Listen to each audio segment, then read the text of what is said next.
गुगलला सर्च केलं नीट admit card download.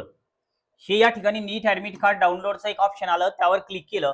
Click केल्याच्या नंतर इथं ऍप्लिकेशन नंबर वगैरे जो येतो तो एखाद्या मुलाचा ऍप्लिकेशन नंबर जो आहे तर तो आपण टाकून बघूया. त्यानंतर इथं एंटर जी सिक्युरिटी पिन आहे तर ते पण आपण टाकून पाहू. आता बऱ्याच वेळेस तुमचा प्रश्न असेल की सर आजची डेट किती आहे आणि ऍडमिट कार्ड आलेत का, प्रश्न आहे मनामध्ये. पण तुम्ही फक्त हा व्हिडिओ थोडा बघा. तुम्हाला एक इंटरेस्टिंग जी फॅक्ट आहे तर ती दाखवायची, जेणेकरून तुमची पुढं काही चूक होणार नाही. आणि जर माहिती तुम्हाला इन्फॉर्मेशन देणारी वाटली तर नक्की एकदा व्हिडिओला लाईक करा.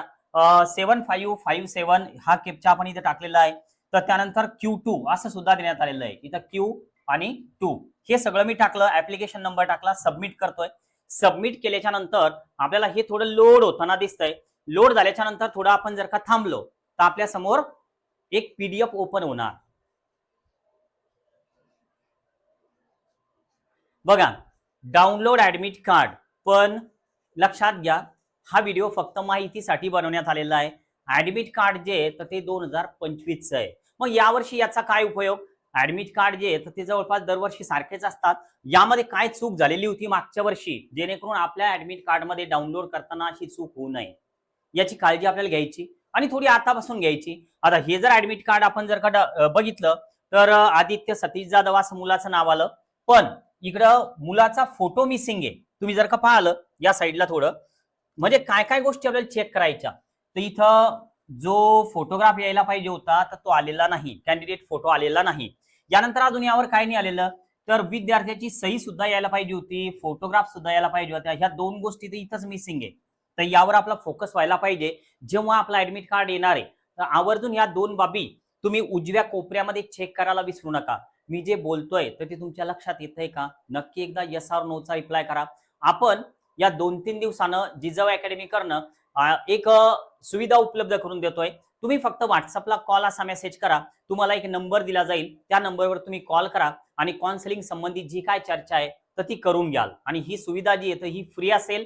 जर तुम्हाला सगळ्या गोष्टी पटल्या तर नंतर तुम्ही पेडला जॉईन व्हायचंय. पण एका नंबरवर जास्त लोड असतो तर त्यामुळे ही सुविधा उपलब्ध करून दिली. तुम्ही फक्त व्हॉट्सअपला कॉल असा मेसेज करा. तुम्हाला एक युनिक नंबर दिला जाईल की जो सर्वांकडे नसेल. बघा, ह्या दोन गोष्टी तुमच्या लक्षात आल्या. आता नंबर 3, तुम्हाला यामध्ये तुमचं जेंडर पण चेक करावं लागणार आहे. तर ही 3 नंबरची गोष्ट आहे.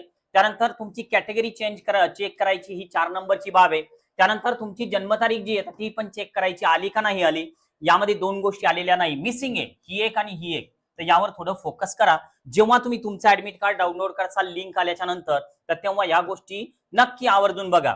त्यानंतर इथं बारकोड आलेला आहे तर तो आपल्या ऍडमिट कार्डवर यायला पाहिजे. आता हे जर आपण असं वरती घेतलं तर यामध्ये तुम्हाला 3 ब्लँक दिसत आहेत. सुरुवातीला इथं यामध्ये आपल्याला पहिल्या ठिकाणी सेंटरवर, बिफोर सेंटरवर जाण्याच्या अगोदर आपल्याला कॅन्डिडेटचा फोटो चिटकवायचा आहे की जो पासपोर्ट साईज फोटो असतो या भागामध्ये असा तो चिपकावा लागतो. यात अडचण काय येते, तो फोटो मोठा असल्यामुळे असा खाली पण येतो, कधी कधी वर पण जातो. काहीच प्रॉब्लेम नाही, याला काहीही होत नाही. यानंतर इथं आपल्याला candidate left hand thumb impression, जो आपला डावा अंगठा आहे तर त्याचं इम्प्रेशन असं उभं जर दिलं तर ते थोडं खाली येतं. तर त्यामुळे याला आडवं द्या, आडवं ठेवा. म्हणजे थोडक्यात तुमचा जो अंगठा आहे तर तो या ठिकाणी असा येणार. ठीक आहे. काय होतं की बरेच विद्यार्थी चूक काय करतात की अंगठा ठेवताना असा उभा ठेवतात. अंगठा मोठा असतो, जागा कमी असते, त्यामुळे ते असं बनून जातं. आणि नंतर मग सेंटरवर गेल्यावर बाकीच्या मुलांचं वेगळं दिसतं आणि आपलं काही वेगळं दिसतं. कन्फ्युजन वाढतं आणि पॅनिक सिच्युएशन क्रिएट होते. असं व्हायला नको. तर त्यामुळे आडवा अंगठा उभा ठेवल्यापेक्षा आडवा द्या. तर ही झाली नंबर 2 ची गोष्ट.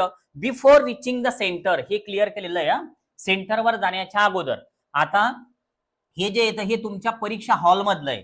काय करायचं, कॅन्डिडेट सिग्नेचर, ही सिग्नेचर अशी असावी की जी तुम्ही फॉर्म भरताना केलेली होती आणि ती घरून करून जायची नाही. ही आहे इन प्रेझेन्स ऑफ इन्व्हिजिलेटर. आता यामध्ये जर काही चेंजेस झाले तर नक्कीच 2026 चा व्हिडिओ मी ऍडमिट कार्ड आल्याबरोबर बनवणारच. पण ऍडमिट कार्ड हे असंच असतं तर त्यामुळं यामध्ये फारसे चेंजेस होतील असं मला नाही वाटत. पण झाले तर मी तुम्हाला नक्की कळवेन. यानंतर बघा अजून काय दिलेलं आहे. यामध्ये एक आपला मोठा फोटो, पासपोर्ट नाही तर पोस्टकार्ड साईज 4x6 चा फोटो इथं आपल्याला पेस्ट करायचा या जागेमध्ये. हे दुसरं पेज ऍडमिट कार्डचं. The candidate and the invigilator to sign across the photograph. आता यामध्ये अक्रॉस द फोटोग्राफ साईन करायची, म्हणजे थोडक्यात या साईडला या ज्या साईन्स आहे ते ह्या नंतर करायच्या, आता करायचं काम नाही. यानंतर पुढचं काय दिलेलं आहे पाहूया. हे सगळं एकदा चेक करून घेऊ आपण.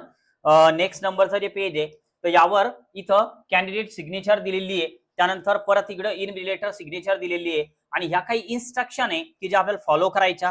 तर इन्स्ट्रक्शन भरपूर आहे, जवळपास आपण जर का रीड केल्या तर 21 इन्स्ट्रक्शन देण्यात आलेले आहे. ठीक आहे, 23 आहे जवळपास. आपल्या व्हॉट्सअप ग्रुपवर जो पब्लिक आहे तर त्यावर एक नीटचा ऍडमिट कार्ड मी शेअर करून देईल, जेणेकरून तुम्हाला पण त्याची माहिती होईल. 2025चं आहे पण सेम डेटा असतो. तुम्ही जर नवीन असाल सबस्क्राईब करा, आणि काही काउन्सिलिंग संबंधित चर्चा करायची असेल, नंबर लागत नसेल तर कॉल असा मेसेज करा, तुम्हाला एक वेगळा नंबर दिला जाईल. ओके, आज आपण थांबूया. बाय.